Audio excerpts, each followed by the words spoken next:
Well, thanks, Oliver, and I'm glad you're covering this issue. It's so important that we talk about this at the moment. It was expected. We saw this begin to happen right from the start in China.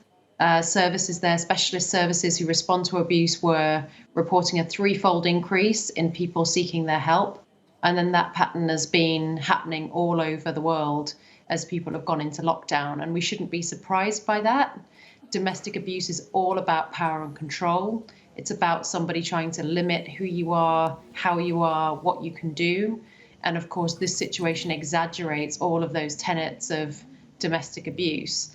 And I guess in terms of preparedness, what we've seen in this country is that some people are well positioned to respond to issues like this and some less so. So, for example, some of the specialist charities are very small, are very poorly resourced, and the ability to kind of turn on a sixpence and start working in an agile way from home, for example, rather than from office space, or to go out and see people face to face is, all the motivation is there, but the resourcing is really, really difficult for them.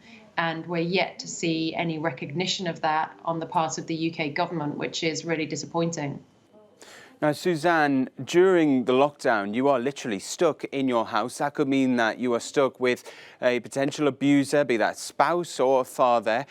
It's very difficult for people to do the usual means of maybe calling a helpline or seeing a friend to get advice on what to do.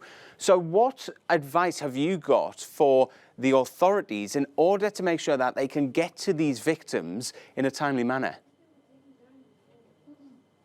I think there are, different routes to support for people in this context. Everyone's having to be really creative and really agile and flexible. So that might, for example, mean that, many of us are still in touch with our employer on a daily basis for all sorts of reasons. We're also in touch with our bank and financial institutions for a lot of various reasons in terms of, security of employment, security of our finances. So there are different kind of organizations who maybe don't normally play a role in the domestic abuse response, whose moment is now to make sure that they understand what is domestic abuse, how could I support somebody. We're not asking them to become specialists, but what role could they play in raising the alarm if they need to, and staying in touch with somebody, giving somebody that way of communicating with the outside world. Equally, we know that this is going to be about communities as well.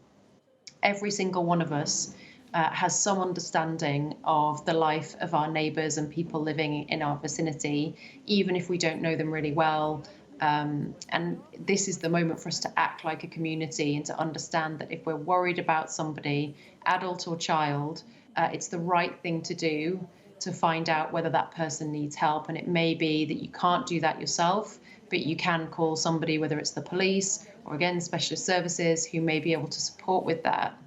And then, of course, the kind of normal organizations who want to respond to domestic abuse are still there. They're finding it more challenging, but they are absolutely still there and motivated to help, whether that's the emergency services or whether it's other services, health workers and others who have, in some instances, been trained to try and understand the dynamics of abuse and what it might look like when it's in front of them, and who really need to play a full role now, wrap around people, make sure people know that they're not alone and that help is still available.